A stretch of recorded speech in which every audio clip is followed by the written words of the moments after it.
Today, I want to talk about why human evolution is a complicated tree, a complicated web. It's just more complicated than we think it is. So this first picture that I have right here is something that we had before we even knew about evolution. We have a gibbon, an orangutan, a chimpanzee, a gorilla, and a human. Now, if you look, you can see that there's clearly many similarities between these. So you can imagine that we're closely related based on the morphology of these animals. Now, if you look, we're closely related to chimpanzees, but they're in the middle of this picture. So it was hard for a long time for scientists to piece together how exactly we evolved. If you look right here, after they started putting together the puzzle a little bit, this is a common image, I'd like to say, where it's from ape to chimp to man. Now, I put this in here because this is a very common misconception. We did not come from chimpanzees. We had a common ancestor with chimpanzees around 5 to 6 million years ago, but we did not come directly from chimpanzees. So this particular diagram is very untrue, and it sets a lot of bad precedents for human evolution. But for a long time, that is what people believed. So, like I said, we had a common ancestor. Now, if you look at the top here, we've got eastern chimpanzees, western chimpanzees, and some other apes, including us. Now, at one point, all of us had this forest ape ancestor. And if you look where it says genus chimpanzee on the left, it's a completely different branch from the gorilla, which is all the way on the right.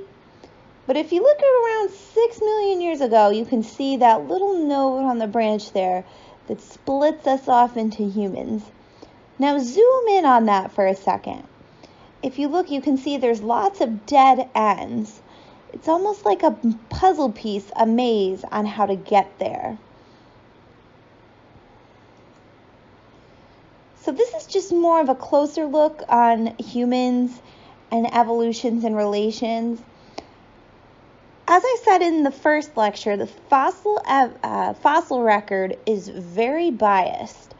So because of that, our evidence for human evolution is also going to be biased. You can see here in this particular triangle with the question mark, it's not necessarily clear how these are related. We don't know all of the pieces yet. But you can see we've still made a great distinction, and you can still see these patterns of common ancestry. Now, specifically with humans, it gets a little more complicated.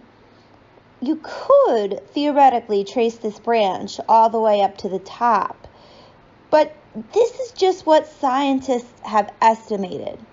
We know that there's missing branches.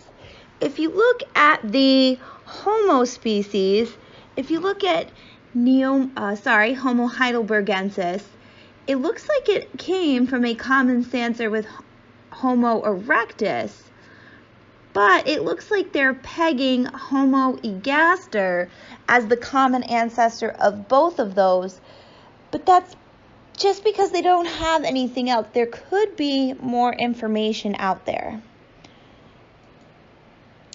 I like this picture to sum up human evolution because this is what we do know. This represents the time that we have these animals recorded in the fossil record. Now this is kind of backwards. The present time is on the left and usually it's on the right, so it's kind of flip-flop. But if you look at the green lines, you can see that there are a lot of gaps missing. And if you even look at Australopithecus gari, you can see there's just one teeny tiny little green line there. So we don't have the whole picture.